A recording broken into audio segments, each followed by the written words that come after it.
So yung brake pad natin kapal pa. Ayan. So lilihain lang to, linisan lang. Pero makapal pa, goods pa.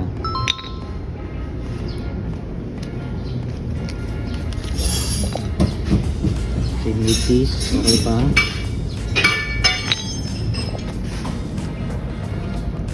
So yan, nakakapal pa ang brake pads natin.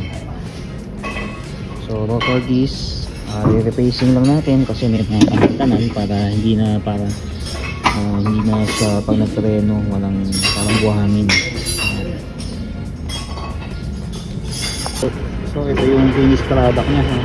Parang bago, ganda. So smooth na siya. Pagka pumreno to mamaya wala na yung parang buhangin kasi wala ng kanal.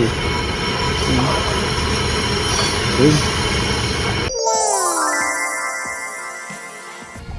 So yun, no, good day mga ma'am and sir. This is Jong Viola Photo House. Ngayon, this is 2019 Hyundai Kona, no? Pina-check natin yung rotor disc nya.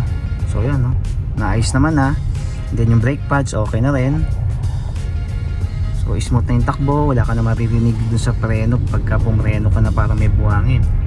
So yun, no, test drive tayo ngayon. So okay naman siya.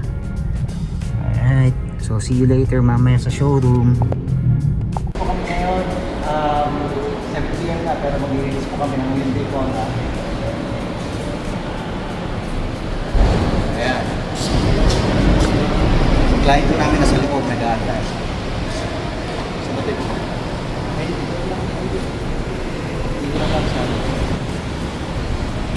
Very handsome.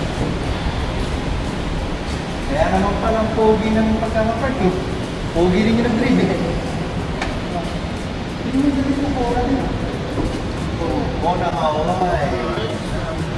Tatay B. In the house. What? Ano tayo?